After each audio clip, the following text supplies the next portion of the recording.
What's up, y'all? It's Jeff Cobb, and you're listening to Ricky and Clive Wrestling Show on Social Suplex Podcast Network. You're listening to the Ricky and Clive Wrestling Show. Listener discretion is advised at all times.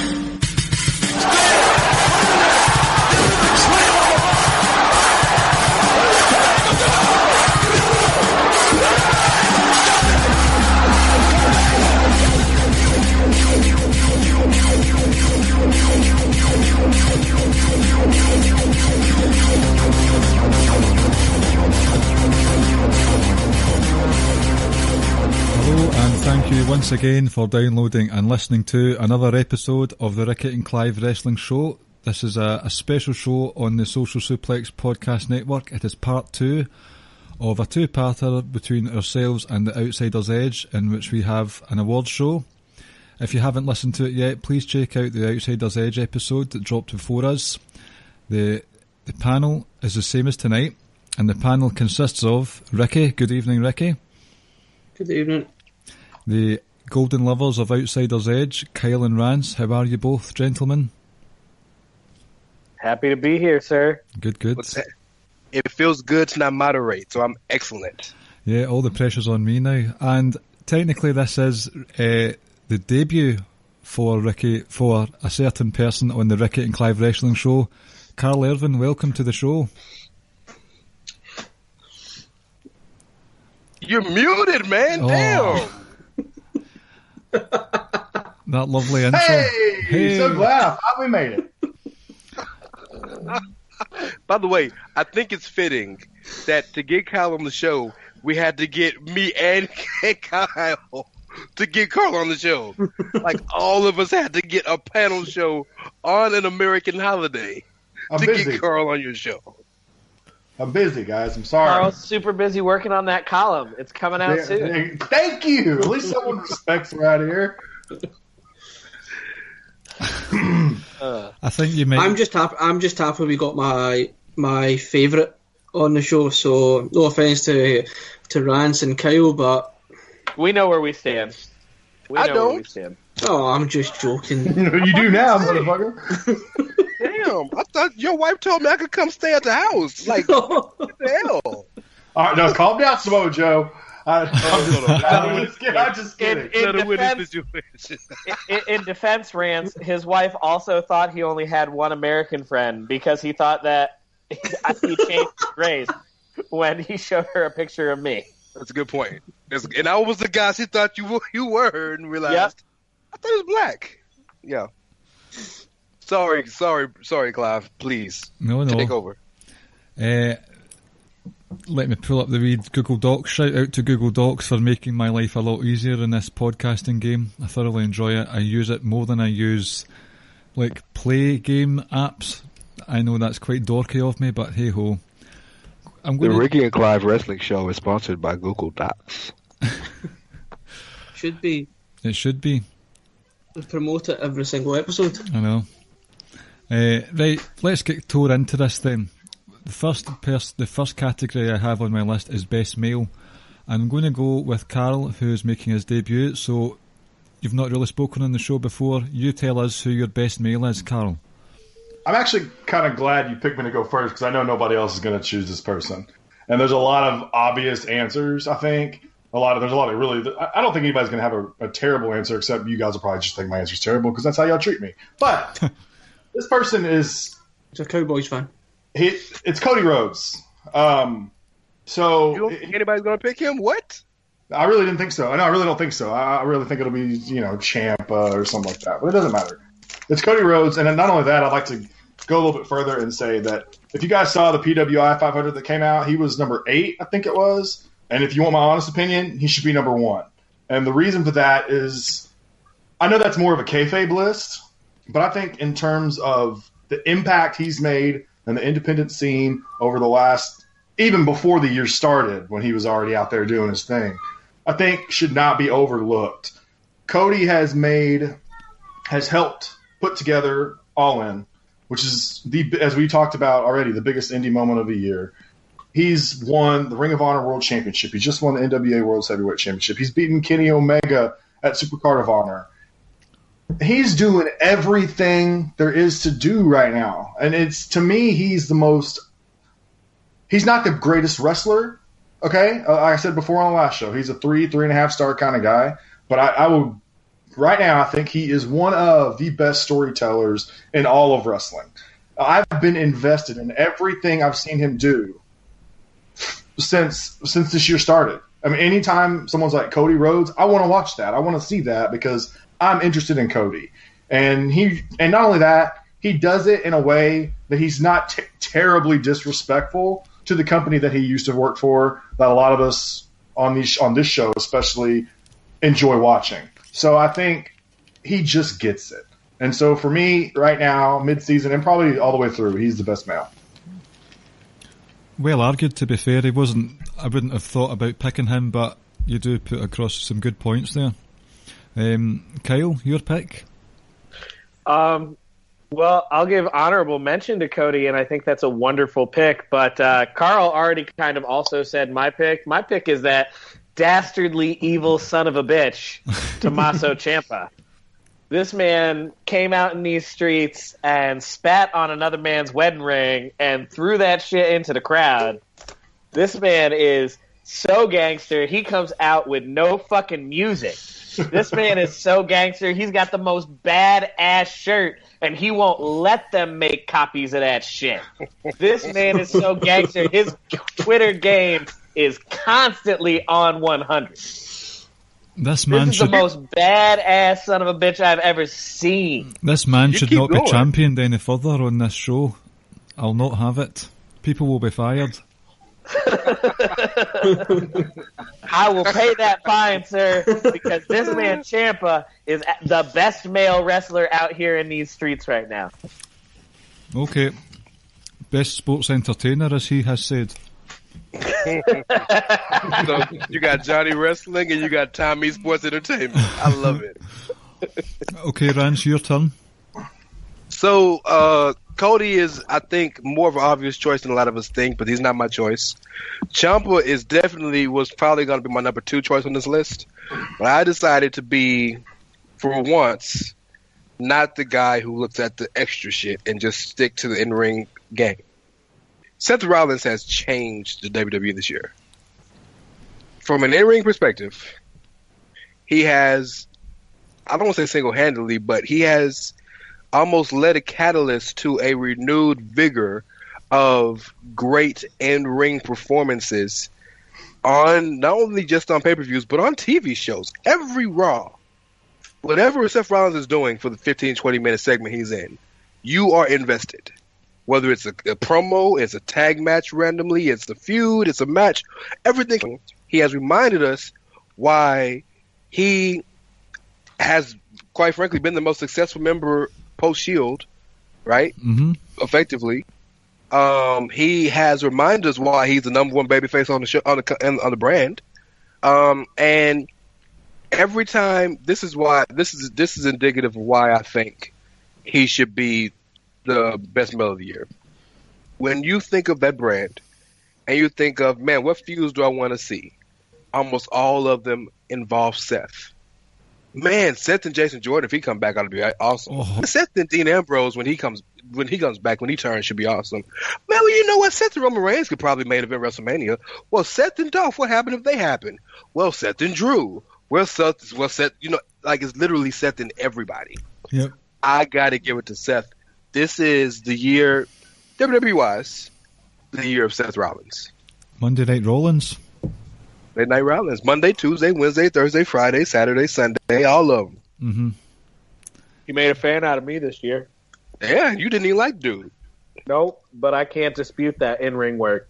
Like, the man is just gifted. Yep. Ricky? I had 3 written down, so I'm just going to remove Seth Rollins from it since we've already had him. I never even considered Cody, to be honest. I think that was a good one. It comes down to, right, I'll give an honourable mention to Mustafa Ali. Yeah, great mention, yeah. So, and I think I say it on this show, and I know I say it to Rance. I think you were on the same show as well. That I felt that Mustafa Ali deserves to be recognised in the same sentence as Seth Rollins, Almas, AJ Styles, etc. I think the only reason why he isn't is because he's on 205. But I am... Shit, throw Buddy Murphy in there too. Yep. I don't want to say it, but I'll say it. Best male, Johnny Gargano. Johnny Gargano. No, actually, you know what? That's a good point, because Ciampa can't be this dastardly if Gargano isn't that sympathetic. And I think, for me, he was involved in 2 consecutive 5-star matches. That's another good point. In the number 2 and 3 against Ciampa, for me, were every bit as good as the first one. So for the last 7 or 8 months, he's been involved in several good matches, not just on takeovers, but as well as normal TV, NXT. You kind of feel that the wind is kind of coming out of his sails, but at one point he was, without a doubt, the number 1 babyface in that company, maybe in wrestling at one point, but I just feel in-ring work-wise, I think he's been every bit as good as anyone on NXT as well as the main roster. Like I said, I didn't really want to go with this one, but I'll stick with it. It's a good pick. Don't feel bad about it. It's a good pick. Uh-huh. He's not as good as Ciampa, but Ciampa wouldn't have been as good this year if Johnny didn't That's do true. everything he did. It's a good pick. I think because I don't like Gargano. That's why I didn't want to pick him. Yeah, well, I think we're all except for Mr. Clive. Well, We're all Ciampa fans here. oh, don't get me wrong. That guy knows what he's doing, and he does it very well. But he's a wanker. I love that word. I love that word. We can't get away with it in America. It just doesn't sound as good. Yeah, That's feels why we good. don't say bloody either. It just doesn't sound as good. Well, just for you, Kyle, Tommaso Ciampa is a bloody wanker. I love you. I love you so much. I love you so much. So, for some reason, I was under the impression that Seth Rollins would be a clean sweep. Rance, you put it perfectly how you feel that Seth should be Man of the Year. So, because I thought it would be a clean sweep, I was going to give a bit of variety, or should I say diversity. Yes, Ricky mentioned him. I'm going for Mustafa Ali. As you'll know, I do the 205 columns. From a pure work rate standpoint, his body of work in 2018 is just ridiculous. I've lost count of how many amazing matches he's been in, as well as triple threats and fatal four-ways. The singles matches he's had, the story he had in the Cruiserweight tournament through February and March, top notch. The Twitter videos he was doing, where it was like something out of a Michael Jackson video from the 80s, just blew my mind. I would say it's hard to pick for me between his series with Gulak last year and Buddy Murphy this year, but that just shows to me that he has a chemistry with a significant number of men in the ring. So always loved Mustafa Ali, so he's my pick. What he represents. I mean, it's not even, it is what he represents, and he does great stuff. As far as I'm aware, he talked someone out of committing suicide. Yeah, that's what I mean. Like, the people that he's genuinely affecting because of his message and what he stands for, you know? Yeah. And this is, you know, we're Outsider's Edge. I realize this isn't Outsider's Edge, it's Ricky and Clive, but just being completely candid, to see a very proud, openly Middle Eastern Muslim man and portrayed in a positive light is so necessary and refreshing. Rare. It's rare. Yeah, it's regular. It's Ricky, you know, it's regular. It's just a regular dude, loves wrestling and is good at it. I appreciate that. That's what the story is, and the story isn't that he is Middle Eastern and Muslim. He's just a great wrestler. He's a damn great wrestler. Two things. That's the kind of guy that could be the face of your company. Yep. Easily. And easily, without a doubt. And the second thing is, there's one difference between myself and him. I'm better looking. I knew you were going to say that. Fucking hell, man. Yep. I mean, you're gorgeous, but your fashion choices can be pretty questionable. I mean, that was an Asian wedding outfit that I had on. I'm pretty sure in no country in Asia do they wear garbage bags. What's that? Coen? Hefty. What's the name of that Coen Brothers film? Is it No Country for Trash Pants? Oh, snap. Oh, I like it. That reference went right over my head. I don't understand that. Yeah. So, The Dream has no memory of that. no, I honestly don't even know that film, so it's fine. I'll stick with you, Ricky, for the next category. Best female. Shayna Baszler. Okay. Her work with Ember Moon, both matches were excellent. Even though she lost the first one, she was still sort of booked and portrayed as a real ass-kicking woman. And I think, was it the second match where... I think it was the second match where she had the shoulder injury, then it's as if she's dislocated it, but she's jarred it back into place by hitting off the ring post.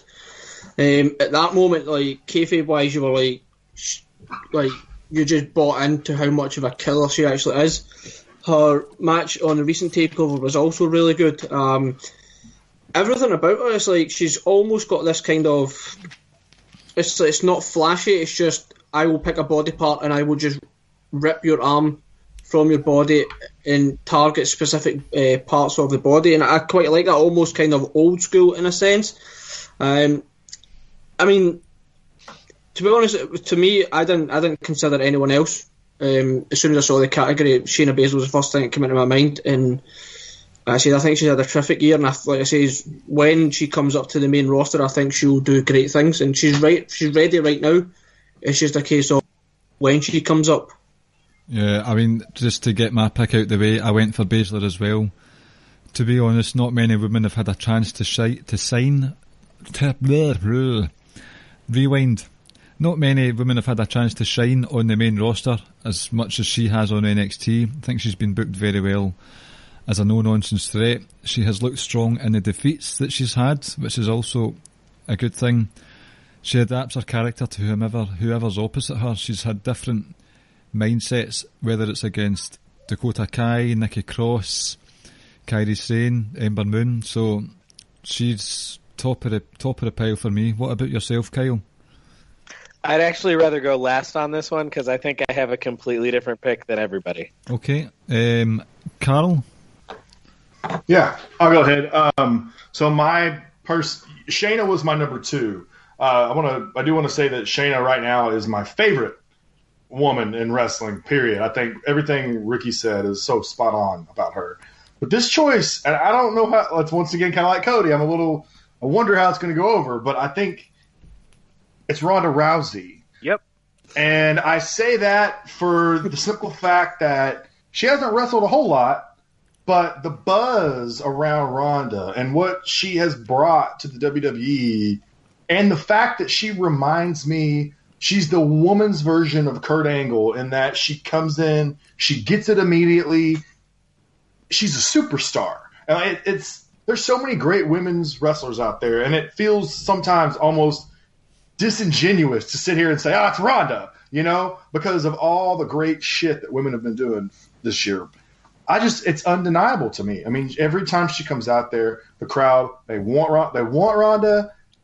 She's a bona fide superstar. If you were there at WrestleMania 34 and heard the pop that this woman got when she came out to the shadow boxing entrance, you would think she was the biggest superstar in the world. And hell, she might be in terms of wrestling. So, yeah, Ronda Rousey. Rance? So, the correct answer is Shayna Baszler, but the answer is Ronda Rousey. And if I picked Seth Rollins for everything I picked him for in the ring, upping the game for the rest of the brand, then the exact opposite is why I'm picking Ronda. Because while Ronda has had extremely great entertaining matches, especially considering that she's a rookie, she's also built the legitimacy of that women's division to a level it's never been.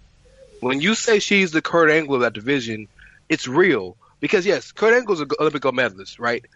Ronda's an Olympic bronze medalist. So it's not like she's just a random chick who got good at MMA. She was a bronze medalist in judo, probably could have won. She probably would have won gold if she wasn't 19 years old. Then went to MMA and told a guy who said women will never fight in this company or in this sport, and became the biggest pay-per-view draw they ever had. Do you know what I'm saying? Like, maybe Connor's past her now, but, you know, at the time, Sure. gets signed by the WWE. And this is something that you and I personally, Clive, have had discussions, arguments, whatever you want, debates about. But with this exception of the suspension and like a couple of weeks when she had other prior engagements, she's there every week. So she put on for the WWE for real. Like, this ain't some shit that she's doing just because I'm bored and I want to make a paycheck. She talk about, I want to have kids next year. I'm pushing my kids back years because I love this shit so much. So, you know, I understand that the other women deserve the spotlight just as much, and maybe in this particular situation that they do. But women are looked at in more of a bigger place than they ever have been before because of one woman, Ronda Rousey. You got to give the woman her props for what she's been able to do so far. So would you say that she's doing what she loves and that she's following her dreams? Yeah, you got to respect that, right? You got to respect it. Hey, and the person who originally was following their dreams got their ass knocked out. She's not. I will, as promised, I'm going to give it time. We'll have a proper chat about Ronda Rousey one time on air. Okay, I'm excited about that. Okay, Kyle, your turn. All right, so my pick is going to come probably a little bit out of left field for a lot of people, and I'm really glad that we're doing the best worst wrestlers on the Ricky and Clive show because we're not allowed to talk about this company on my show. So my best female wrestler of the year is the Undead Bride, Su Yung. Yeah, I figured when you said that, I knew it immediately. My best female of the year is the Undead Bride, Su Yung. She wrestles for Impact Wrestling. I picked her. Here's why I picked her. She has great matches, and that's part of it. But the reason I picked Su Yung is because she is the best female character. Sure. In wrestling right now. Right down to she comes to the ring with the undead bridesmaids, and they do that like zombie walk where they Undertaker her casket, and she comes out of the casket and like she uses the mandible claw as her finisher, and she uses this like nasty ass bride glove because she's the undead bride, and just chokes people out with the mandible claw and then buries them in the casket. And I have been marking for Su Yung ever since she set Rosemary on fire. And Rosemary is my current favorite female wrestler, so like I am all in for anything involving Rosemary, and I am very excited for the return feud when Rosemary comes back from injury between her and the Undead Bride Su Yung. Good. It's good to have a bit of variety. I was wanting to see if you would pick some indie team. Would you class Impact as indie? I mean, Impact is indie. They might try to think that they're not, but Impact is indie. Yes, they are. Right. Because I've mucked up the order a bit, I'm going to stick with you, Kyle, because in the other episode you'd mentioned that you were looking forward to talking about the tag teams. So who would you class as the best tag team in wrestling at the moment? All right, my best tag team in wrestling... honorable mention goes to the New Day because they continue to just be excellent in everything that they do. But my tag team of the year thus far has not been tagging together for very long, but in the time they have been together, they've produced nothing but stellar matches, and that is Roderick Strong and Kyle O'Reilly. Hey, good pick. Like, just great match after great match after great match. They have amazing chemistry together. They're very high intensity. Their matches are very exciting. Kyle O'Reilly has the best facial expressions of anybody right now. Mm-hmm. And I just love it for him because I think him and Roddy Strong have a longer career and tenure together than he and Bobby Fish would, just because Bobby Fish is getting up there in years. As you say, the chemistry that these two guys have is ridiculous. They were my pick as well, Roderick Strong and Kyle O'Reilly. Just the amount of matches they've put on that have been like top quality, top drawer, it's hard to ignore. And I think all the other teams are eating their dust. Is that even the right term? I can't remember if that's the right phrase or not. It's late over here. Yeah, that works in this analogy. So that's my pick. What about yours, Rance? So I want to give some love. That's a great pick. It's a great pick. I want to give some love to a team I've had a lot of negative things to say about over the years. I've always respected their talent. I've always respected their ability to draw. I think they're the best marketers in wrestling history that aren't a promoter. But this year they show that they're not a gimmick. This year they show that they're more than spot monkeys. They show that not only can they tell competent stories, not only can they wrestle great matches that aren't revolved around amazingly crazy spots, but they also show that they can do it with every tag team and not the juniors. The Young Bucks are the best tag team of the year. And if there's ever a year they deserved it, because last year it was the Usos, if there's ever a year the Bucks deserved it, it's this. Getting finally moved up to the heavyweight tag division in New Japan, and it's the very first chance they got winning the titles, defending them, killing in the Ring of Honor. Everywhere they go, they always have great matches on the indies. And then, if you want to give them the rub for the All-In thing, which, by the way, like I told Carl the other day, was actually the Bucks' idea, not Cody's. Yeah, my only issue with them I ever had with them was the trollish nature and the spot monkey nature of their matches. They have killed that. And they are just great wrestlers and a great tag team, and my hat goes off to them 100%. Young Bucks all the way. It's a great pick. Karl? Yeah, I should have snuck in when you and Kyle said it, because for me it's also Roddy Strong and Kyle O'Reilly, man. I mean, I love tag team wrestling, and so if the bar hadn't disappeared for a while here, they would always be in contention for that. The Usos are always in contention. Tag team wrestling, when it's on, is special to me, and I really like. I wish that at times, I wish that WWE especially would put more focus on it, because there are a lot of talented tag teams that they could be utilizing them properly. They damn sure ain't the B team. So, I've loved everything that O'Reilly and Roddy Strong have done. And like you said, they've only been tagging a short amount of time. And it reminds me a lot of kind of how Sheamus and Cesaro did it, where they hadn't been tagging very much. And they just clicked instantly. I had to sneak it when you said it, but that would be it. Are you of the same opinion, Ricky? I was, but I think I should probably change it, so at least we have a few different choices. So mine actually was the same as the three of you. Screw it. I will go B team, go, go, go. You can go out of here with that pick. Yeah. You can go, fuck yourself. Well, that's what I wanted to say. I was trying to be nice. I've always liked. I've completely forgot their names.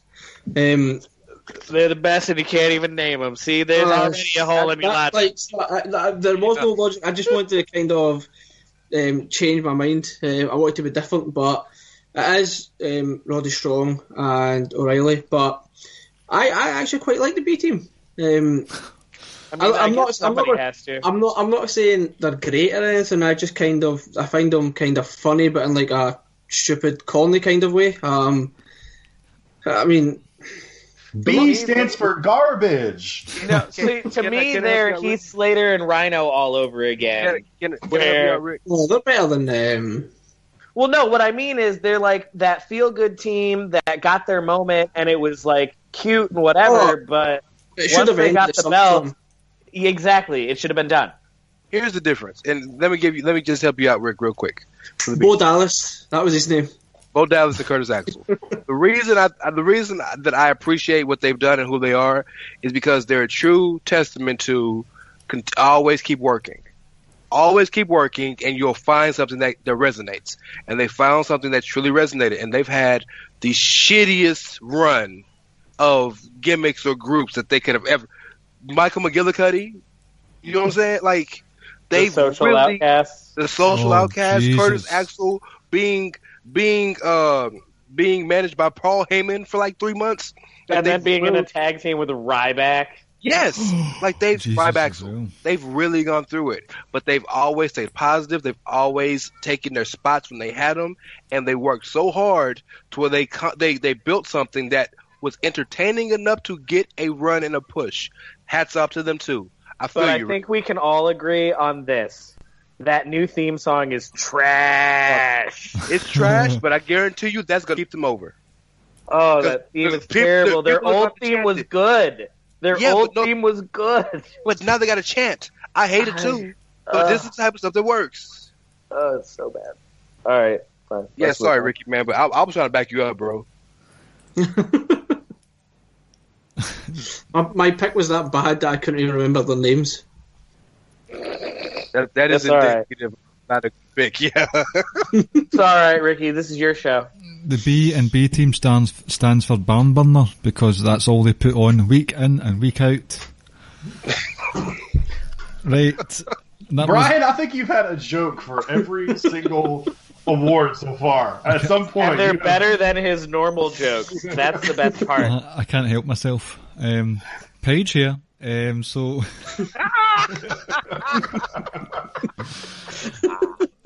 since we all sort of, 3 out of the 2 picked Strong and O'Reilly, I'm guessing that you two guys would also pick Undisputed Era as the best stable, because for me that was my pick. Yeah. Yep. That's why I didn't pick my tag team, because I wanted to give some love to the Bucks, who deserved it this year for once being the guy who always hated on them. Mm-hmm. But yes, the Undisputed Era is the best stable in all of wrestling. I will give honorable mention. Until the Shield came back, put the fists out. No, but I will give honorable mention to the scariest stable in wrestling, the Firing Squad. Hell yeah. Honorable mention to the Tongans, because I don't want to run into any of them in these streets. Ricky? Yes. But no, the Undisputed Era is the best stable. Undisputed Era. Did anybody argue that? Ricky, did you have a different answer? Nope. So by the way, don't the Undisputed Era remind you a lot of the Radicals when they first came over? See, because of their music, I just think NWO.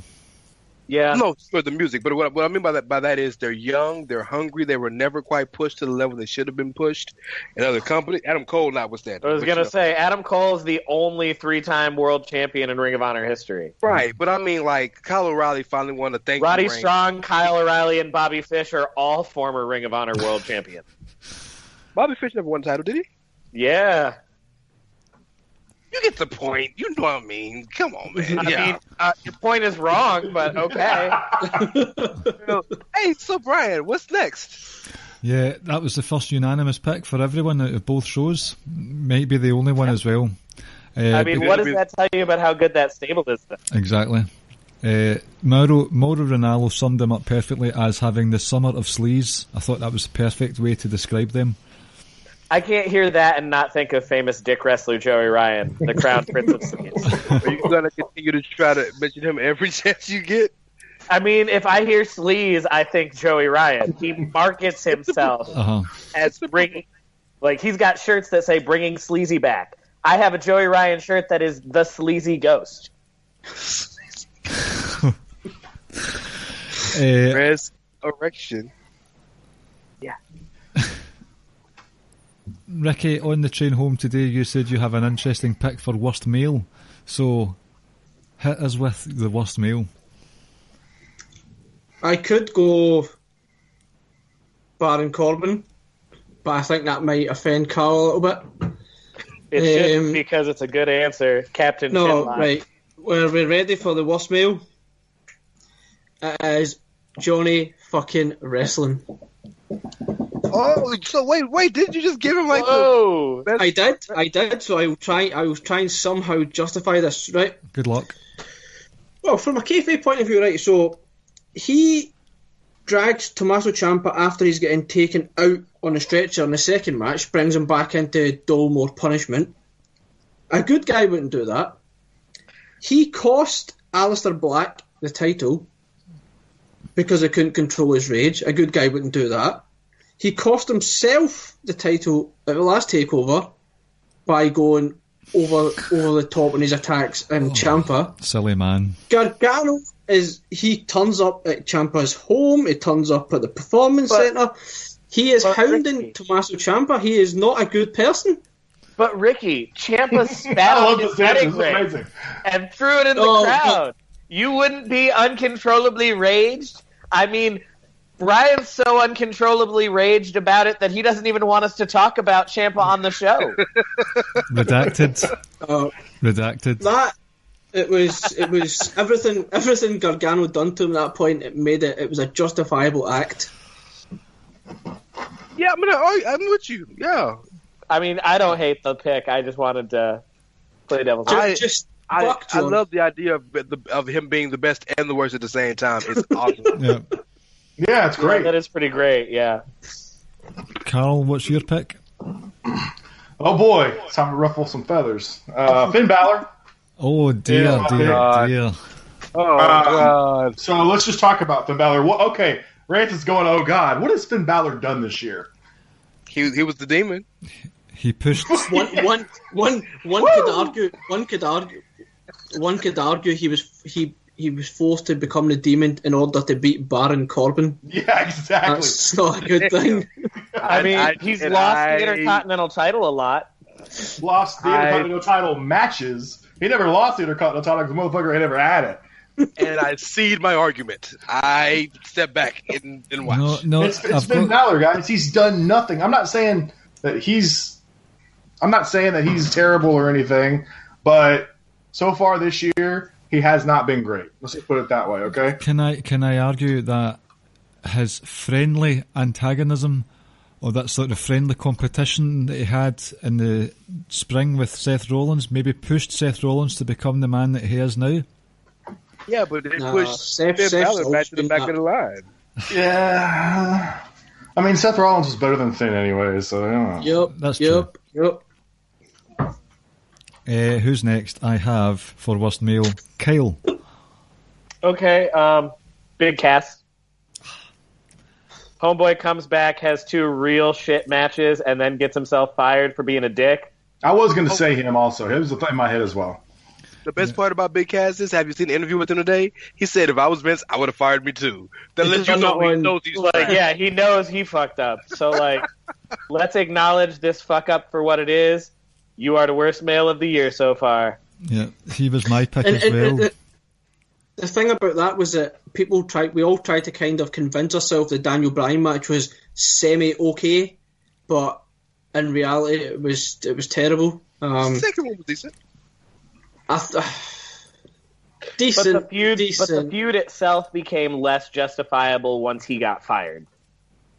No, absolutely. Yeah, I'm not caping for the feud is taken up for, but the second match was a good 3-star match. Like, I'm not gonna say it wasn't. That's fair. I picked him as well for different additional reasons as well as Kyle's, in that he's recently changed his name to Big C. What the fuck? That's better than Big Kaz. What did he change it to? Big C. Like cancer. Yeah. Like, I'm not even joking, dude. Like, that's what there was a show called The Big C, and it was about a woman fighting cancer. Big C is not a good name for that reason. It's awful. And not only that, he is a Trump supporter as well, so there is that to add into the mix. Yeah, that automatically makes it worse than everything. Not on the podcast. Not on the podcast. I mean, for all we know, he wears Donald Trump emblazoned ties to work. When you're in a tag team with Enzo and you somehow sound like the shittier person, we have a problem. Good point. I wasn't going to go that far, but yeah. Yeah, we're waiting. Say Roman Reigns. I will fight you. I will fly to Arkansas and fight you. I have two, and they're very controversial, and they're both the answer. But AKA bullshit. Go ahead. Okay. I'm kidding. I love you. Go ahead. Okay. The first one's Kevin Owens. Okay, back to bullshit. Go ahead, though. No. Worse doesn't mean bad. Worse. Yeah, I means, know. Right. Kevin Owens has had the shittiest year of his career. That's why he quit. Right. He got his ass beat by Shane with not appendicitis. What did he have? When he got that helicopter crash. No, with diverticulitis. There we go. Got his ass beat by him, and Daniel Bryan on his comeback, then got shipped off to Raw, got their ass beat on Raw by Lashley and by Braun for months. Sammy got hurt. Then, you think he's gonna do something and gonna win the Money in the Bank? Nope, gets beat. Gets put in porta potties, gets car flipped over, gets thrown off of cages. Kevin Owens had a shitty 2018. But the answer is Tetsuya Naito. Damn. Good answer. Damn. That's the answer. Tetsuya Naito. Tetsuya Naito is, and we're talking truthfully here, Tetsuya Naito is the most over wrestler in New Japan Wrestling right now. Facts. Right? And he's lost every big match, sans winning the IC title against Suzuki at a show that I can't tell you what it was. He got squashed by a part-timer in Jericho who ain't been seen in the company since. He lost the biggest match of his career in a redemption angle against Okada. He's not even the most popular guy at this point in his own stable anymore. That's Hiromu. Get well soon, Hiromu. We love you. So we love you, Hiromu. Yes. Yeah. Take your time. Get healthy. And Daryl is taken care of. Yes. But no, Daryl's got his wife. Those are my two. Because when I'm thinking worst, I'm not thinking like shitty. I'm thinking like worst years. And those two are two top guys, heavyweight championship level guys, and they have had absolutely terribly booked years. Those are the answers. Do you know how I've had a joke almost every category? Uh-oh. With Hiromu in hospital, I hope Daniel isn't feline too lonely. Oh. I think it's even better because he fucked up the name. Yeah, I was about to say Daryl. Daryl, what did I say? Oh, you said Daniel. Ryan? Oh, Daryl. Yeah. That makes it even better, is that he screwed up the name. Never change, Brian. Never change. It's too late. I've dug the hole. I'm falling in it right now. It's fine. It's 12:30 over here. It's fine. Right. Worst female. This could be quite an interesting bunch of picks. Karl, why don't you go first? Oh boy, the worst female. So I've been trying to think about this one because at first, in my head, I wanted to say Asuka, but then she won I forget she won the Rumble. Since then, it's been pretty bad. But the more and more I think about it, it's probably Naomi. Naomi has done nothing this year, really. She won the Battle Royal that nobody cares about. Other than that, she's been sitting on the sidelines for the majority of the year. So I'm not. It was between her and Becky Lynch because Becky Lynch hasn't done anything either. Don't get us kicked off the air. No, I don't mean. I'm thinking of this from like kayfabe perspective, though. Still, so, I'm not going there. But for me, it's probably Naomi just because she had a really great year the year before. But this year, she won that Battle Royal, and if you think that's an accomplishment, guys, cool. But what has happened since then? Not a damn thing. She's done nothing. Relationship goals, man. Yeah, that's fine. But we're talking about wrestling here. That Battle Royal means nothing. Exactly. Nothing. So I would say Naomi, and I think it's actually when I say this, I say it because it kind of sucks because Naomi, it took me a while to come around on Naomi, but she's got a great entrance. She's got a great look. She's highly athletic. She's good. She's different in a good way, and I think it would be. I think it's been a little bit of disservice to her. Naomi's one of the women that is not a beneficiary of the fact that there's not really a mid card in the women's division. Sure. Naomi is the type of woman that if there was a mid card in the women's division, that's like your mid card champion that everybody needs to go through to get to the main champion. Yeah, because, definitely, yeah. She, like you said, she's got so much going for her, and she could totally hold down that mid-card spot. What about I yourself? hadn't thought of it like that, but that's good, yeah. Do you have a different answer, Kyle? I do, and this one might be controversial, but I mean, I have a different answer, and it's real simple. This woman does absolutely nothing for me. My worst female is Dakota Kai. I have no desire to see her. I don't care about her. Like, she does nothing for me at all. Homegirl can be away. Yep, she's my pick as well, actually. That's a couple that we've shared the same opinion of. Wow, the disrespect in this fucking show. Good grief. I mean... She just doesn't, like, I've tried a couple different times, but, like, the way they're presenting her, there's nothing for me to latch onto there. There's being the victim of a dominant bully angle, but then there's crying during your promos because the big bad bully comes in and falling about full sail because of your tears are streamed all over the floor. She's a complete geek. I've got no sympathy for her at all. So I wish y'all listening could see Carl's face. He's so upset. Well, I'm sorry y'all are wrong all the time. It's not my fault. Shit. Carl is apparently the only person on the panel who's here for Dakota Kai because I like her. we are not here for Dakota Sorry Kai. y'all hate her. I'm sorry. I don't hate her.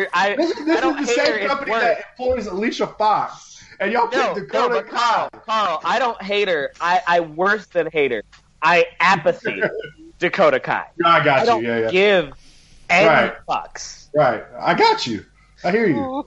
That's fine. She's you can feel that way. It's It's Rance and Natalia all over again. Which is, I bet you he won't say Natalia today, though, because of the Goddamn animal. right. I'm not evil, okay? I want to go to heaven. I'm not a bad person.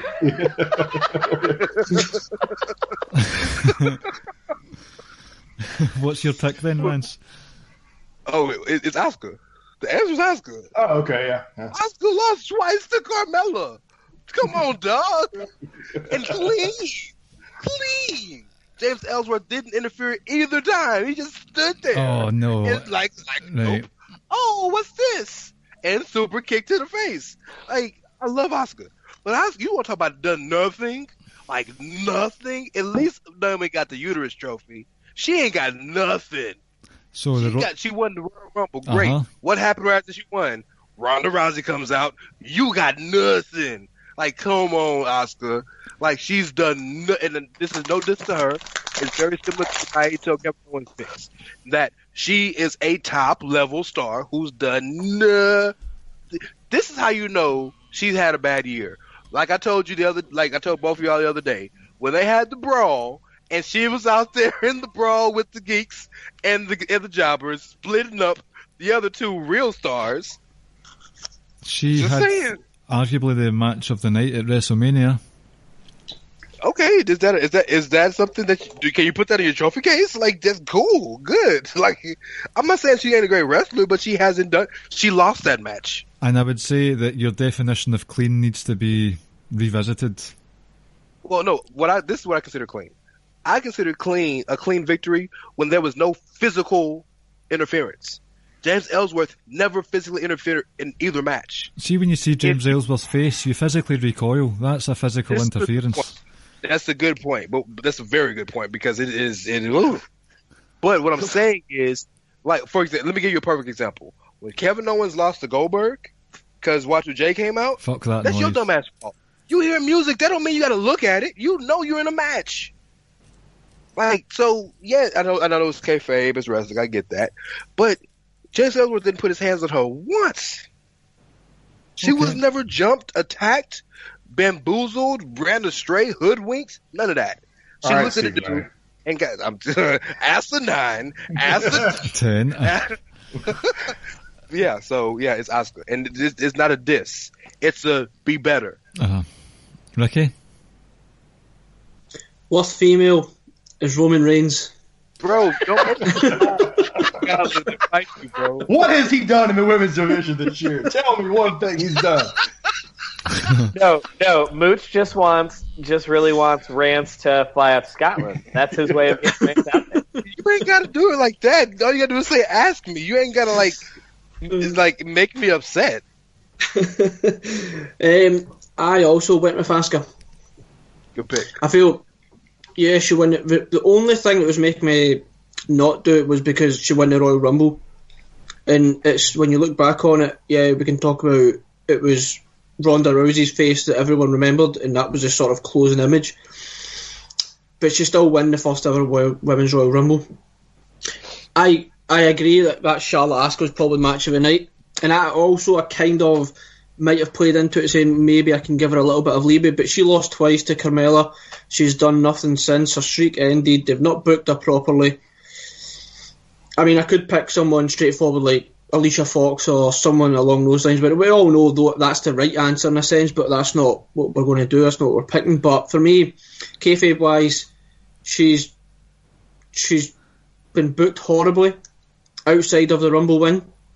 And I would say there was kind of interference and it wasn't clean, the Carmella win. Carmella's win over Charlotte was clean.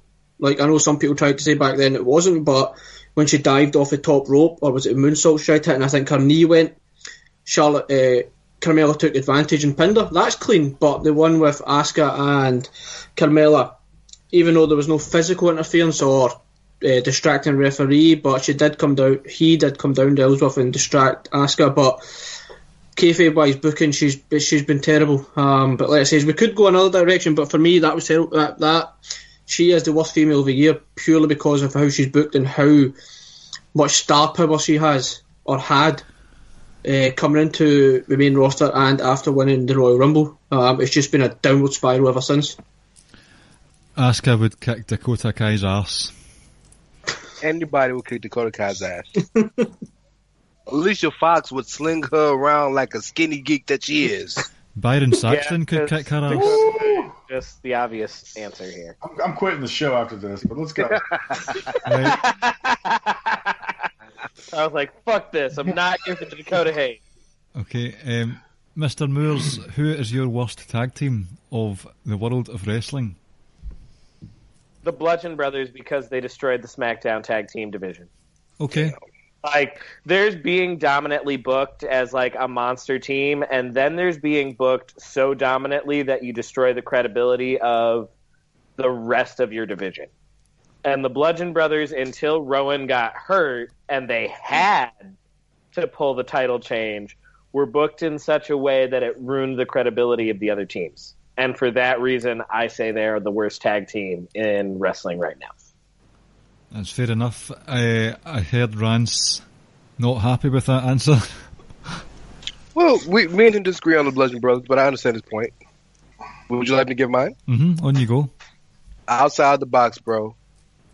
It's Sasha Banks and Bayley.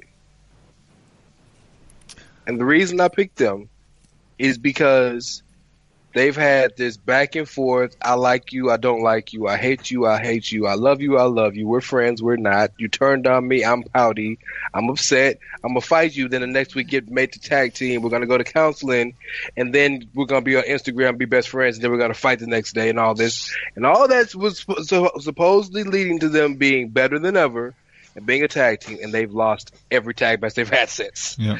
So, like, if the point was to get y'all on the same page, let's be on the same page. And no disrespect to the Riot Squad, because they have improved massively, but those two should not lose to Liv Morgan and Sarah Logan. So, Sasha and Bayley are tremendous workers. They're a great tag team. If they're going to stay a tag team, they're a perfect tag team to be the first women's tag champs, so that's where we're going to go. But they have not done anything of note together as a team. That was, for the Edge portion of this award show, that was actually going to be my pick for what were they thinking. In other words, what weren't they thinking by just having this will they won't they thing. So, yeah, that's been a pretty bad booking decision, or lack of decisions, as it were. But for me, to echo Ricky earlier, the Revival, and I can't believe I'm saying this, I can't believe it, because 2 years ago, this was for me the best tag team on the planet. But the Revival are terrible. They dropped out to a bunch of guys who have got many drug and alcohol issues over the years and shouldn't be able to walk in a ring without a walking stick. for a start. And that's just Bray Wyatt and Matt Hardy. That was the Clive wishes he had that joke moment of the show. I want to badmouth one of those people that are in that segment with the Revival, but I'm afraid I will upset one of our guests. Badmouth whoever you want, Ricky. I don't want to. You don't want to hurt Carl's feelings? Yes. Yes. For the Revival? Not for the Revival. I'm just not a fan of this person. Do it. Go ahead. It's okay. Oh. The floor is yours, He Ricky. gave you permission. Now you got to say it. Yeah. All right. Okay. Here we go. Fuck. Ready? Fuck Razor Ramon. What? That's blasphemous. It really is, and Like, it's over between us. I can't even with that. I thought you were better than that, Ricky. All he did was throw a toothpick in their face. It could have been worse because he can't do anything else. Carl's outrage. How you gonna hate on the bad guy? Exactly. That's painful. mate. Come on, Chico. Well, Clive will tell you I'm not a massive fan of a lot of the old school guys. I don't have much. I have an open dislike towards Ric Flair. With Scott Hall, you like the character, but you don't like the person. I mean, Scott Hall as a person is easy to dislike. He's done a lot of fucked up shit, but like Scott Hall / Razor Ramon, the wrestler. Go. Yeah. Hey, yo. Yeah, I kind of agree there, especially the sort of invasion of WCW. I hope you two don't see each other for a while, because or I might whip your ass. Right, He'll whoop you with them trash bag pants.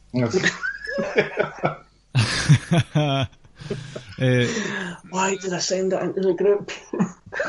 Ricky, who's your worst tag team apart from your left pant leg and your right pant leg? I'll That's a good wear one. these to work. I will wear them to work, and I will show you all one day. Worst tag team, Authors of Pain. Yeah, That's fair. I mean, that's almost they're kind of like the Revival for me, where it's just been horrendous. But on you go. Sorry, I'm stealing yours. I mean, talk about a team that didn't have anything else left to do in NXT, but were still too green to come up to the main roster. They come up, and then they disappear for, what was it, like 6 weeks, month, certainly over a month, I think it was. Anyway, they're at the point where, like I said, they're still developing, but they're still not main roster ready. But so where do you go? You're kind of stuck between a rock and a hard place. I was never a massive fan of them in NXT anyway in the first place. Like I said, but unfortunately for them, maybe it's kind of out of their control, but there was nothing left for them to do in NXT. And I think if they stayed in NXT any longer, it was like, what is the purpose? What is the end goal of that? But to come up to the main roster that green, like I say, they're just not main roster ready. And I think losing Paul Ellering quite early on as well was a bit of a blow to them as well. I think he didn't want to do the travelling or whatnot. But like I said, it all just stems back to the NXT when they were initially called up. Just too green, not ready, but like I said, where were they meant to go in NXT after they'd done virtually everything? Karl, last pick for you. Yeah, so I'm going to go with the Deleters of Worlds, Bray Wyatt, Matt Hardy.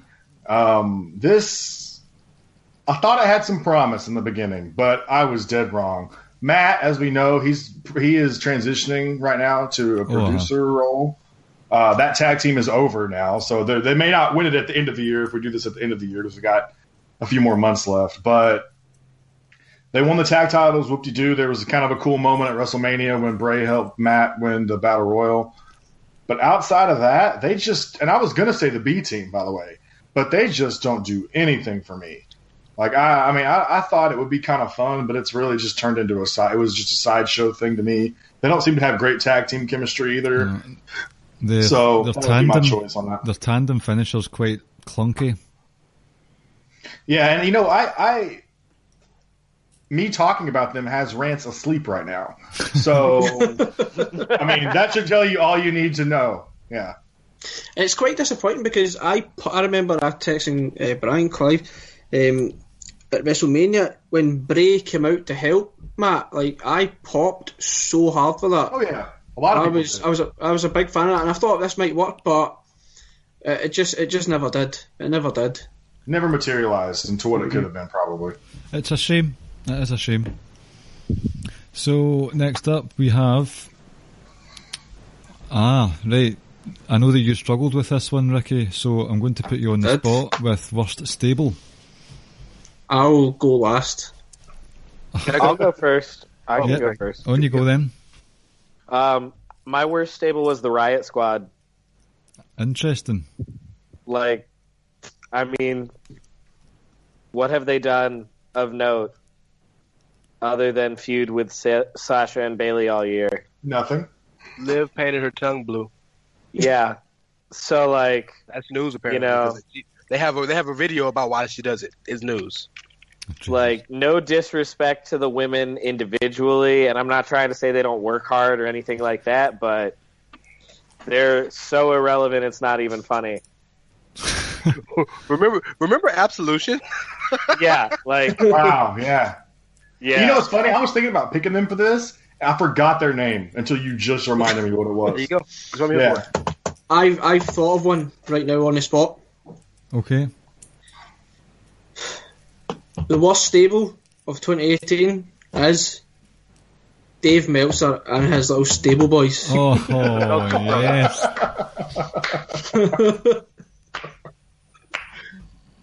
Yeah. I can't. I have nothing. I can't say anything to that. That's perfect. Nope. Yeah, That's an excellent pick. No, I want to give my pick because, again, like, all my worst were a bit controversial because I looked at worst differently.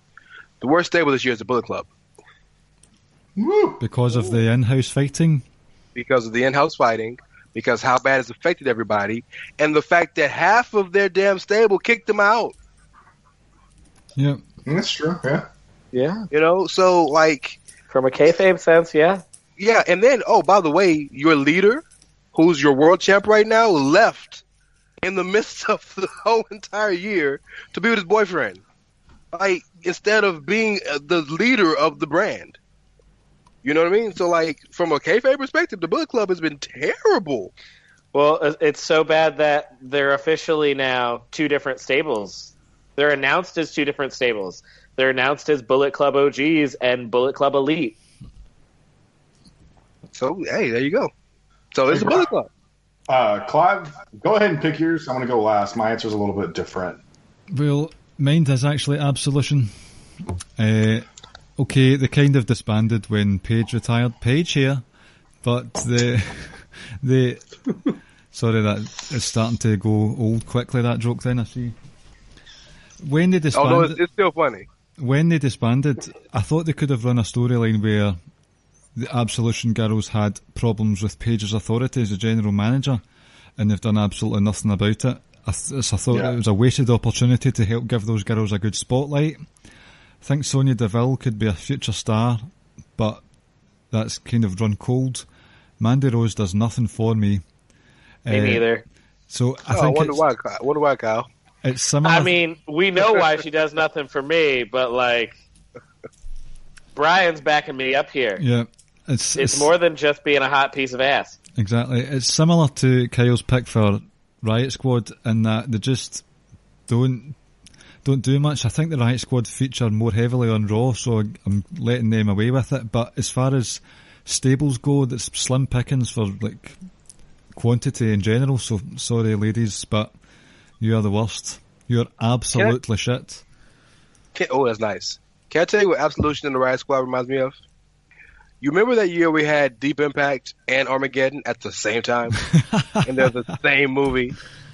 That's Absolution and the Riot Squad. Yeah, they were the same thing. Or the year that Friends with Benefits and Friends with Benefits and the Ashton Kutcher and Natalie Portman movie. Yeah, No Strings Attached. No Strings Attached. Boom.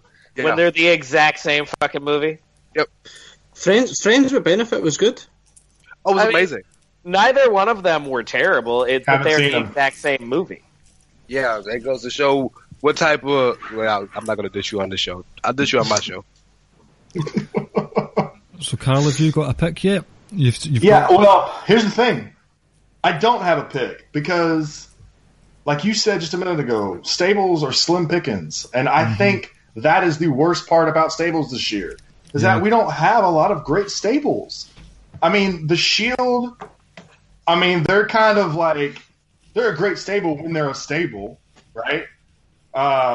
Undisputed Era would, like we said, is the best. That was a clean sweep for us. But outside of the Undisputed Era, I mean, if you want to keep going with Bullet Club, sure. But across wrestling, we just don't have a lot of great stables, guys. And to me, that's the worst part about stables this year.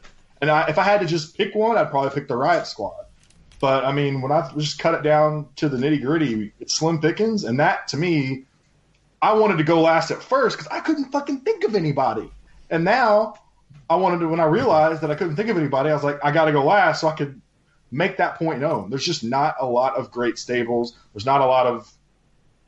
And stables are supposed to be awesome. We're supposed to love stables. You know what I mean? And it's just not working right now. Can I tell you who I was going to pick? Yeah. Sandy. Oh, yeah, that's a good one. Sure. Yeah, they haven't done I shit got either. another one, and this is nothing against them as individuals except for Kalisto. Lucha House Party. You mean who? You mean the Lucha Booties? God almighty, Oh. Yeah, terrible Bros. stable. Terrible stable. Yeah, when are they going to start spray painting people on the back? And No, that's LWO, bro. They ain't there yet. Would you argue this is from a kayfabe point of view chaos? Because is it chaos that Okada's in? Pardon my ignorance. Yes. From a kayfabe, they're kind of all in it for themselves. They're losing titles left, right, and centre. Jay White trying to steal the entire Yeah. the entire stable from Okada. That's a good point. Maybe even Sanity as well. That's been said. Oh, okay. Thanks for What paying about attention, you? Rick. I mean, even LIJ have lost most of their big matches this year. Next up, So, yeah. Rance, I think I know your pick for this one, but the best pay-per-view so far this year. Wait. Can we flip them so we don't end on a bad note? Okay. Right, well, Rance, what's your worst pay-per-view of the year? Backlash. Ooh. Okay, I don't know if anyone have anything different. I do. I do too. Right, so Do you want me to explain? Would you like me to explain? You can if you want to. Okay. No, I can explain perfectly by telling you the card. That should tell you all you need to know. Oh, that's how I'm going to justify mine, so I'm good with that. Okay. The pre-show was Ruby Riott versus Bayley. Seth Rollins versus The Miz. Cool. That's first match of the main card. match of the year contender. Right. Nia Jax versus Alexa Bliss for the Raw Women's Championship. Jeff Hardy versus Randy Orton for the United States Championship. Daniel Bryan versus Big Cass. Carmella versus Charlotte Flair. AJ Styles versus Shinsuke Nakamura in a double dick kick. Braun Strowman and Bobby Lashley versus Kevin Owens and Sami Zayn. And Roman Reigns and Samoa Joe, and I think they're still headed out to their exits before that match is over. I still feel like my card can beat that. I'm just going to say now I have no argument with that. Backlash is my choice as well. So Okay. Is it the same with you? I thought for a slight moment, maybe because I completely forgot about Backlash, I was considering the Chamber, but those two Chamber matches were actually quite good. So especially the women's. So, but yeah, Backlash overwhelmingly. I got a different one. Okay. Fastlane. The card for Fastlane this year. The pre-show was Breezango and Ty Dillinger against Mojo Rawley, Chad Gable, and Shelton Benjamin. The first match on the card was Shinsuke and Rusev. Mm-hmm.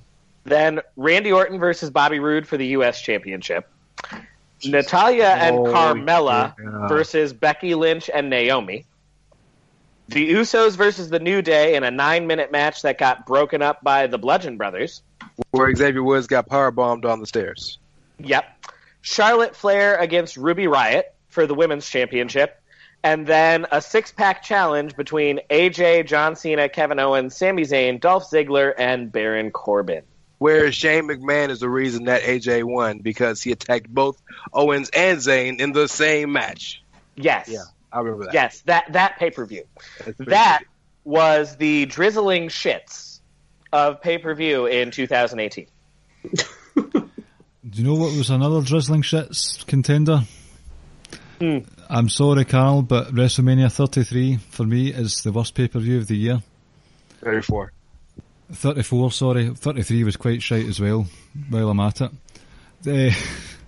34, from a personal fan point of view, the wrong man won the Cruiserweight title. The pre-show matches were just treated like shit anyway, they always are, but it's still a gripe that I have. Typical formula of WrestleManias in recent years where the pay-per-view starts off well, then it just, I don't know, 2/5, 3/5 through it just goes off a cliff.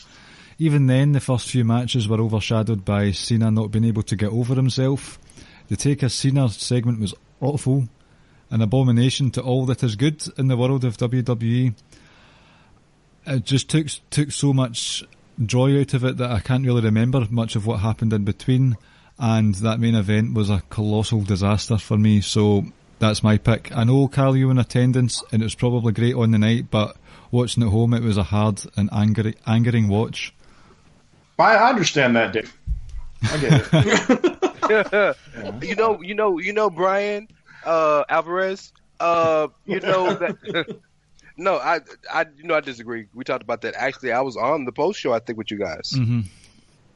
I loved the show, but I understand the lows you have with it. For me, the first 3/4 of the show was excellent, and I think the vast majority of us thought up until like the 3-hour mark-ish that we were all saying this is on course to be arguably the greatest WrestleMania ever. I think if you just think back to some of the matches, I think there was maybe 4 like really outstanding matches, and I think those 4 matches alone make it ensure it's not the worst pay-per-view, because you had the opening match, which was worst males of the year, Finn Balor, Seth Rollins and The Miz. We had Asuka Charlotte. We had the mixed tag match as well. Not a massive fan of a Daniel Bryan match, but it was a big match in the sense it was his first match back. So I think for me, I think those things certainly outweighed the bad, and I think that makes that. I'm not going to say it was great or anything, but I don't think it was the worst, and I think those matches being on that card ensure that it wasn't the worst of the year. Okay. That's a good way to look at it. Just so disenchanted by it, but that's my pick, and that's fair. Best? Hello? Yeah, sorry. Talk about best. Sorry, I get cut off there, guys. Right, so best pay-per-view. Rance, we'll go with you again. We know your answer, but go in detail about why you think that's the case. In my opinion.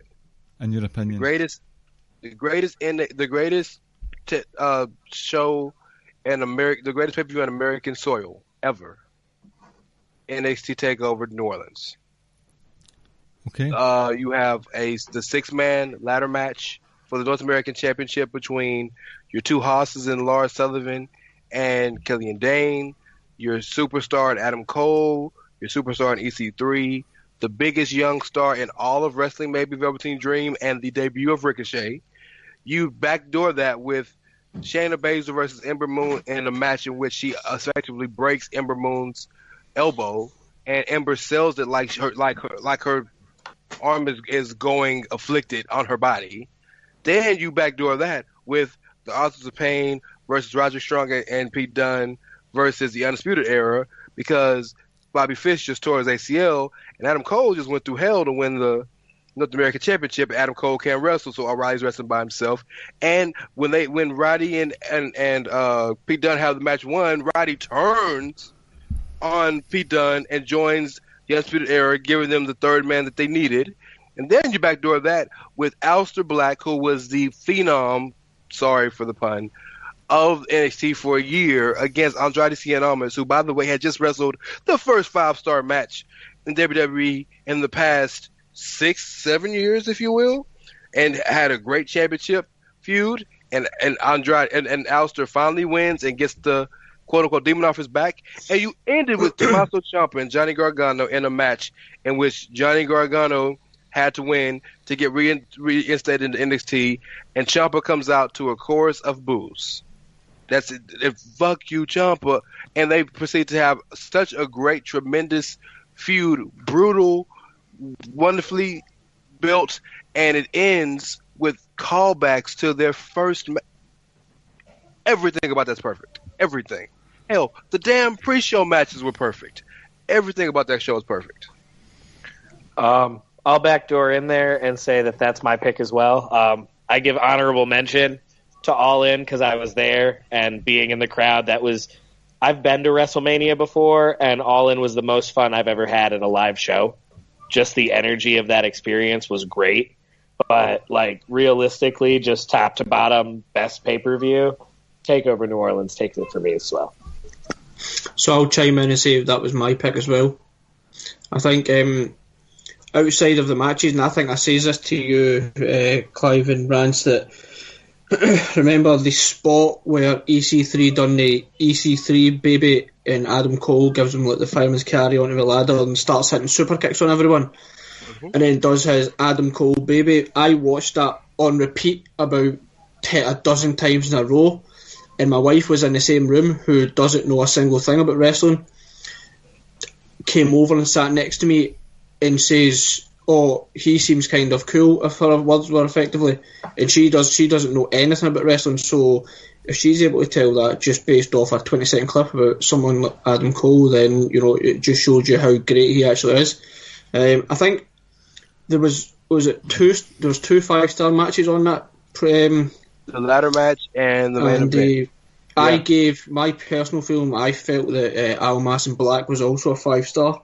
I do too. So in my mind, it was 3 5-stars. In 5 matches. And the other 2 matches were the best stories told on a pay-per-view card at that point. Yep, so, like I say, I completely agree with Kyle and Rance with there. Are you in the same boat, Karl? No. Not that I'm sorry, Rance? You contrarian? No, I mean, what the hell? Like, okay, listen. It was a fantastic show. I'm not hating at all. But one, I want to just say this about NXT. I'm not as in with NXT like a lot of you guys are. Rance watches it every Wednesday. I watch takeovers, okay? So I knew the Ciampa Gargano story, fucking fantastic match. The callbacks are great. All the other stuff to me, the story is okay. Like, they're great matches. I'm not hating at all. And my pick is not going to be popular, okay? And because my pick is pure from an entertainment value standpoint, not thinking about wrestling at all. My favorite match in all of wrestling is the Royal Rumble match. And so the Royal Rumble 2018, simply for the 2 Rumbles, not the rest of the card. The rest of the card is whatever. The 2 Rumbles were so well done, structurally perfect, in my opinion. The right winners, the right amount of nostalgia, especially for the women's match, and the way they structured it to where the women finish out on top at the end of the night. For me, as far as just being entertained, that's part of the reason why I love the Rumbles, because you never know who's going to come out where, what kind of crazy spot you're going to see. Something, just having a good time and being fun. Like, I love being invested in a wrestling match like you guys were with TakeOver. So, I mean, that's great. I'd be on the edge of my seat and be invested. But at the same time, because I'm not as, serious about some of this stuff, I just want to, be like, that was awesome, cool spot, awesome, haven't seen this person in a while. That's why I love the Royal Rumble. It's my favorite of the big 4 pay-per-views. And I just thought this year's Royal Rumble, for me, just entertained me in a more positive way. And I wasn't, exhausted by the end of it. Whereas with TakeOver, which would be number 2, in my opinion, at the end of it, I was just, exhausted. So I was like, they literally made me feel all the feels, which is great. So for me, it's the Rumble from this year. It was a really decent pay-per-view this year, the Rumble. I was just saying the Rumble this year was particularly quite a good pay-per-view, definitely. No, I agree with Carl in the sense that my favourite type of match is the Royal Rumble. It doesn't even necessarily need to have any kind of stake to it. The two Rumbles were excellent. The reason why I give it to TakeOver is because, like what Rance says and Kyle as well, is that from top to bottom, every single match delivered. And like we says, the quote unquote the worst two matches on the card was Shayna Baszler and the tag title match, and they were great matches themselves. Sure. So I loved the Royal Rumble, especially that women's one, and the men's one is arguably what, if not the best, in one of the top 3 or so Rumbles ever. But like I say, TakeOver just edges it for me. I want to say one thing about TakeOver real quick, and I'm not. I think one thing that really helps TakeOver, and I think you'd be hard pressed to disagree with this, is the fact that they typically only have 5 matches on a card, and it only goes 2 hours. Sure.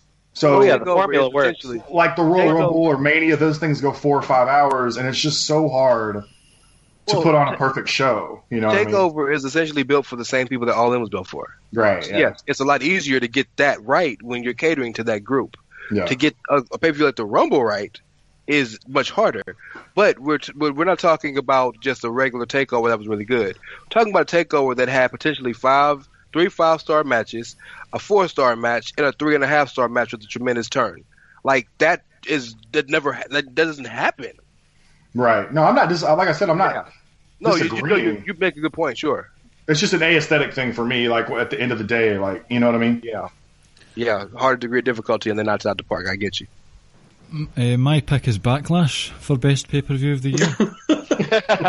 The Mojo Roman Reigns, baby. Let's go. It is a different one, though. My favourite was actually the Philadelphia NXT TakeOver. I've got a lot of love for New Orleans. Like, really top-notch matches. The best sort of multi-man ladder match I've seen in a long, long time. But I just felt that the match order... one of the things that TakeOver has is really good match of the year contenders. But sometimes they're sandwiched right in the middle of the card, whereas the Philadelphia card felt as if the matches got better as the night went on, and it just kept increasing in quality until you got the match of the year contender between Almas and Gargano. There was also the Adam Cole Aleister Black weapons match, and that was the moment for me that it clicked for Adam Cole that he's something special and not just this wee guy who's got a good mic skills. That was a really good match as well.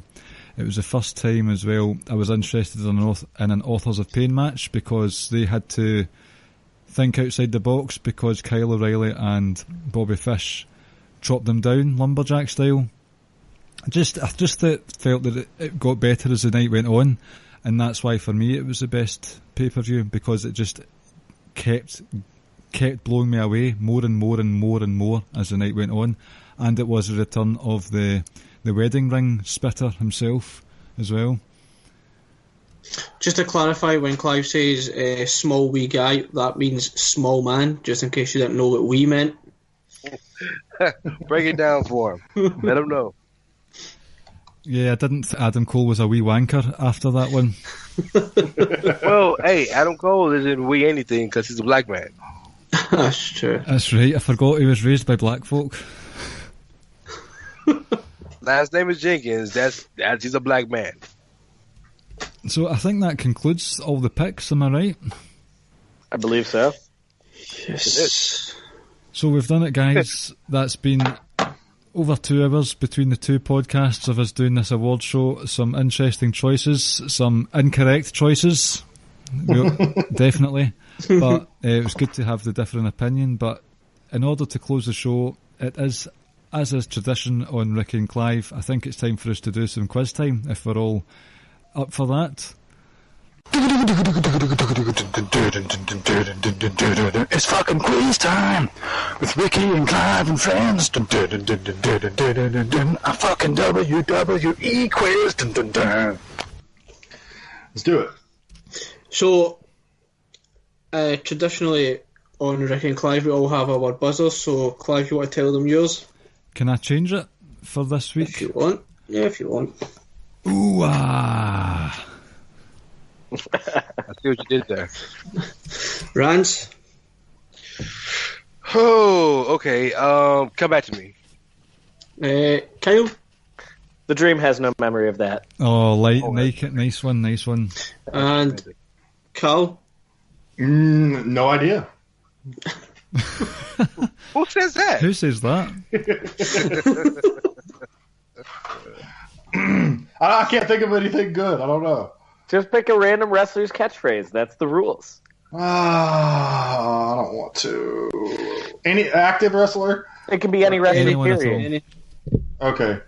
I mean, you could go Hey Yo if you wanted. Yeah, you could just go Scott Hall. If you want to go to sleep right now, give me a hell yeah. Hell yeah. Hell yes. Okay, I got mine. Damn.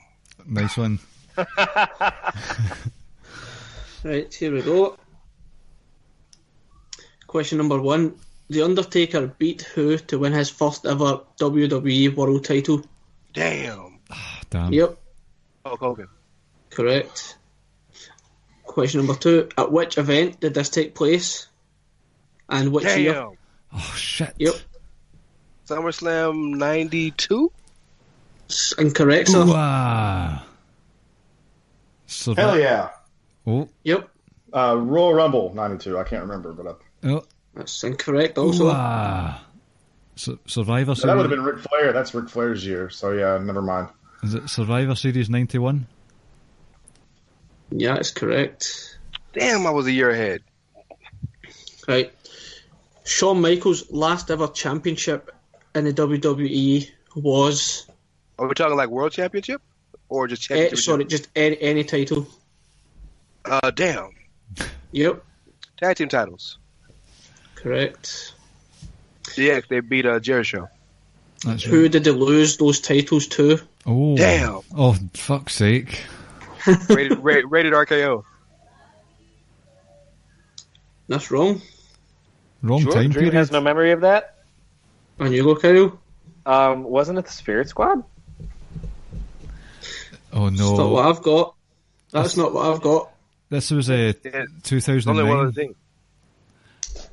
It was Can I go again, or do I gotta wait till they go? I don't know. What's the rules here, Clive? can I have a guess? I'm not a historian, guys. This is not my forte. Then the only other team it could be is Legacy. Should I just tell you the answer? Because this might be wrong then. As far as I was aware, it was to The Miz and The Big Show on a random episode of Raw. It might have been Miz and Big Show because they went into 26 as tag champs. Yeah. And in the 2005 Survivor Series, the one where The Undertaker returned. Oh, I just kind of gave my answer away, but anyway. Who pinned who for the win in the 5-on-5 traditional match? 2005? 2005. I know who. Damn? Is that when Orton beat Shawn Michaels? Correct. That's the Austin versus Bischoff. No, that was 03. The only other person I would have chosen is Kane because when in doubt, pick Kane. It's always Kane. It's the Undertaker. Who won the 2012 Royal Rumble? Hell yeah. You go. Was it Alberto Del Rio? That is incorrect. Damn it. Damn. Yep. It's a shameful thing, Lobsterhead. It was shameful. It's gotta be him. Yep. Name the last four in that 2012 Royal Rumble. Damn. Yep. Sheamus and Jericho. Mm-hmm. And I want to say Cody and Dolph. You got two correct. Okay, and the last two everybody knows. I don't know the other two. Man. Shit. Have fun. I'm sitting out of this one. Yep, pass for me too. Oh, I have no fucking idea. Right, so I'll give you a clue. Both of these men have already been mentioned in the quiz, and they were both answers for a question. Separate questions. Y'all want to catch up, by all means. Like, please have it. I'm not catching up at all. I've gotten zero right, and it will stay that way, I'm sure. I mean, I know I don't know. It's okay. I'm still passing.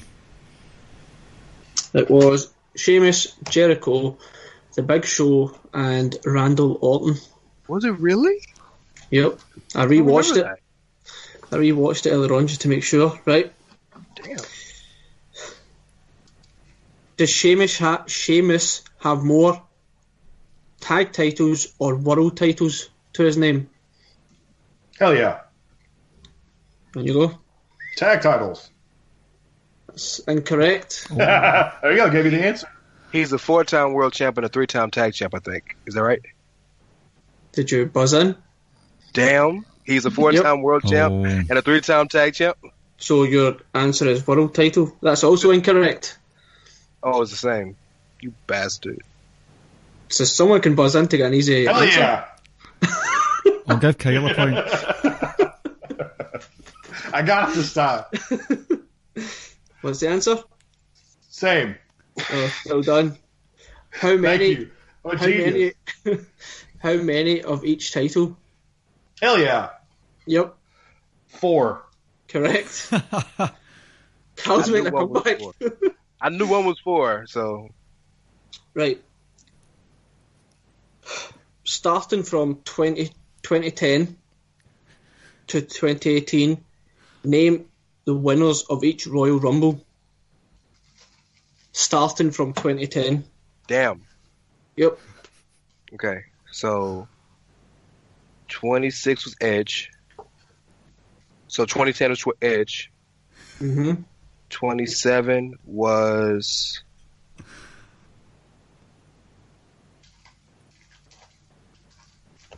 Cena. Right? No. Miz was the world champ. 27 was Del Rio. 11 Yep. was Del Rio. 11 was Del Rio. Yep. Then it's Sheamus in 28. 29 was Cena. Mm-hmm. 30 was Bryan. No. I mean, 30 was Batista. Yep. 31 was 31 was in. Was that the San Francisco? Yeah, so that's Roman. Yep. 32 was Triple H. Yep. 33 was Randall Keith Orton. I say we were there. You better get that one right. I know, right? And then last year was Shinsuke Nakamura. Correct. Rance, you've never looked more serious in all the time I've seen your face. I had to figure that out. I don't go by years. I go by WrestleManias. So when you were like 2010, I was like, wait a minute, what is that? The Roman one, was that not in Philadelphia? Yep. It was. Yep. Right. So this The was Rock the. still regrets going to that, by the way. Yep. This was going to be the bonus tiebreaker question. I may as well ask it now anyway. I could throw a spanner in the works and say this point is worth 10 points, but I feel that would be unfair to Rance. It's okay. Right. The world knows I won this. It's okay. In order of who has won the most titles, from most to least, between Seth Rollins, Dean Ambrose, and Roman Reigns, from most to least. The Dream has no memory of that. Yep. Most is, I think, Roman. Second most would be Seth, and then least would be Dean. That is incorrect. Hell yeah. Yep. Seth, Roman, Dean. Correct. I thought Roman had more titles than I Seth. tell y'all, Seth get pushed harder than Roman do. No, I think Seth they get pushed one night. equally as hard. That's not why I said that. I thought Roman had more mid-card titles than Seth. No, it's the other way around. I think Seth has got. He's got. What, Oh, I'm sure you're right. two? That's not. he's got, Yeah, I'm I sure think- you're right. I Roman's only won the IC and the US title each one time. And they win the tag title as well. And he got one tag title. Yep. Seth got like 3 tag titles, and he got like a couple of IC reigns. Yeah. So that concludes the quiz. I win. Aha. Yep. I got the 10 points at the end. Y'all didn't even see it coming. And I piggybacked off every answer. That's how I win. The process of elimination right there.